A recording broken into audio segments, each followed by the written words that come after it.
Welcome into the ABCCL Alumni Series. Our first guest, Rutgers middle infielder Josh Kuroda-Grauer. How's the season going so far, Josh? Season's going well. The team has been playing great as of late, and just having a ton of fun. Love the guys around me. Awesome. So obviously you had to get into baseball somehow. So when you were little, what kind of got you into baseball, and maybe at what age did you hit the diamond for the first time? Think I was two when my mom bought me one of those little tight gloves, little tight bats. That's what I used to use back then, and she would take me to the park, help me swing. So she's really the reason I got into baseball. I mean, she put me into different sports, soccer, basketball, stuff like that, but just baseball has been the one I've always loved since I was been a kid. You mentioned that you played different sports. You played basketball in high school. How did playing the multiple sports kind of help your baseball game, whether it be athletically or just kind of getting a break from the sport and kind of to get back into it in the next season?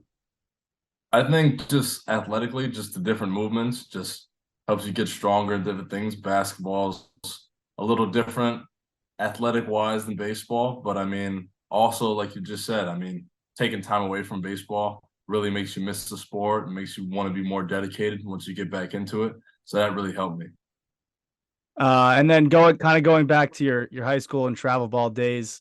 I played baseball in high school and growing up, so the tournaments that we went to during the summer were definitely fun. But what was your favorite memory of whether it be travel baseball or high school baseball growing up in New Jersey? I think travel ball, I played for full count, and I just think going down to Georgia and tournaments like that, the Florida stuff like that, just the baseball was great. Don't get me wrong, but I think the best experience for me was just hanging out with the guys and just going out to get food and just having fun because those are friends I'll have for the rest of my life. I can always hit them up, check on them, stuff like that. And I think high school was my senior year. We made a run to the state championship. Obviously, we didn't win it, which is a bummer. But just the ride there with the guys and of course my high school coaches, I love them to death, and I'll never forget them. And just the journey itself was pretty special to me. Yeah, obviously growing up, now playing college baseball, playing shortstop, middle infield. Is there a certain player that you try to model your game after, whether it be defensively or offensively? I mean, growing up, I mean, shortstop is what I've always wanted to play. And I mean, I'm a Phillies fan, but I can't lie. I mean, Derek Jeter was the guy you watch. I used to have the Yes Network on in the background, tried to model my swing after him and all that. But he was a big player that I wanted to idolize my game after. I mean, player today, I watch Bryce Harper a lot. I mean, obviously, I'm a little biased, Phillies fan and all, but just the way he plays, just gritty, always playing hard, never takes a game off, never takes an at bat off. Just things like that are guys I like watching and modeling my game after. Yeah, I'm a Mets fan. So when Trey Turner left the division to the Dodgers, I was happy. But when he came back to the Phillies, I was a little bit disappointed because he is always a pain in the Mets side. So before your freshman year of college, you played in the ABCCL. You did pretty good. I think you batted over 350 that summer. What was the experience like playing in a wood bat league in against college talent before you stepped foot on a college baseball field? I think the experience as a whole was great. I mean, I was beyond fortunate enough to be on the Gamers with Coach Luciano, and just the team itself and the guys that I met there. It was beyond what I expected from a summer ball team. I mean, the baseball was great, of course, playing different college guys from Jersey and all over the place. And just that really helped prepare me for the next level. Just seeing different types of velo, different types of spin, just helping elevate my game to another level. But then, of course, just like I said, the guys I play with and the relationships I built, it was a summer I won't forget. And you mentioned going to the next level. You play for Rutgers. Obviously, you started, I think, every game but five last year as a freshman. What was the moment your freshman year that it kind of soaked in that you were playing Division I baseball for the university that was in your home state? That is a really good question. I mean, I would have to say probably our first home weekend here. it was just really special. I mean, just seeing all the fans on the hill and stuff like that. I mean, you go to all these baseball camps at different places and you just try to put yourself in the spot like, oh, I'm really playing here. But there's no better feeling than when you actually play there. Having the Rutgers across my chest was really special to play for my hometown, home state. And then you look at the box score. You hit for average, you hit for home runs, you knock runs in. You had one error last year in the field. What part of your game do you take the most pride in, whether it's defense, offense, hitting for average, or hitting for power?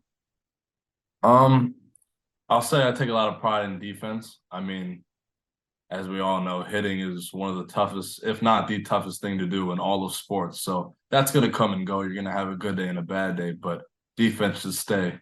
You know what I'm saying? It should be consistent in your game. So I take a lot of pride in that, and I work on that a lot. But also last year for me, it was just hitting for average. I mean, our lineup was stacked. I had a ton of fun playing with the guys who made it easy on me. We had a ton of older guys, so they lifted a weight off my shoulders. I could just go hit a couple singles and we win by 10 runs just because of how great they were. But definitely, I mean, I can hit for power, I can hit for average, but like I said, just being a gritty ball player and just making the right play, playing hard all the time. That's what I like to. That's what I like to do. You mentioned you guys had a stack lineup last year. Chris Brito is still playing for Rutgers, just broke the school record in home runs. He's also an ABCCL alum. What is it like playing with those guys in the lineup, and just what have you learned from playing college baseball over the last 2 years that maybe you didn't learn in high school or in travel ball growing up? I think going hand to hand with both questions, just the things I've learned is just the dedication and the work. I mean, you see all these great players. Even before I came to Rutgers, I saw some of these older guys just putting up ridiculous numbers and all that. But when you actually get to school and actually get to practice with them each and every day, you see just how dedicated they are.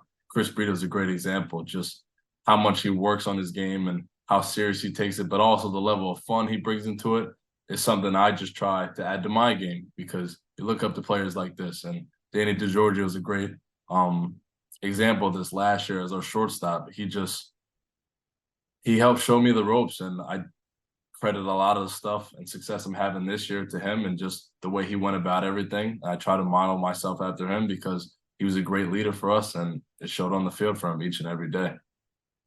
And then just looking forward to the rest of the college season, the summer, and the baseball you're going to play in the future. What part of your game do you want to improve on the most? Definitely the power aspect. I think I can get a lot stronger. I mean, everyone wants to hit home runs. That's cool and all that, but I love to hit a couple more gappers and doubles and stuff like that. But just working at every aspect of my game. I mean, never being complacent, never thinking I have it all figured out, whether it's this year, next year, the summer, or hopefully pro ball after that. Just always working and always soaking it in, just being around so many great players from all over, taking different things from them and being around great coaches, which I've been so fortunate to be around here at Rutgers. And then a question I feel like that every baseball player is always asked is, are you a sunflower seeds or bubblegum guy? And then if you are, what flavor, and flavor either way, sunflower seeds or bubblegum? I'll say I'm a sunflower seed guy. I love the Cool Ranch and the barbecue, but I will say I don't get the whole eating the seed inside of the sunflower. I'm more of a just taste it, crack it, spit it out type of guy. So that's just me. I kind of agree with that. I was a Cool Ranch guy when I played baseball. Have you ever tried the Taco Bell flavor? I have not, but I have seen a couple teammates try it, so that might be next on my list. Yeah, they're coming up with flavors like they have pepperoni pizza now that I saw in the store. They're coming up with like every flavor known to man. It's actually crazy. Anything you could think of. Yeah. Well, thank you for joining me today, and good luck the rest of the season. Thank you very much, Jordan.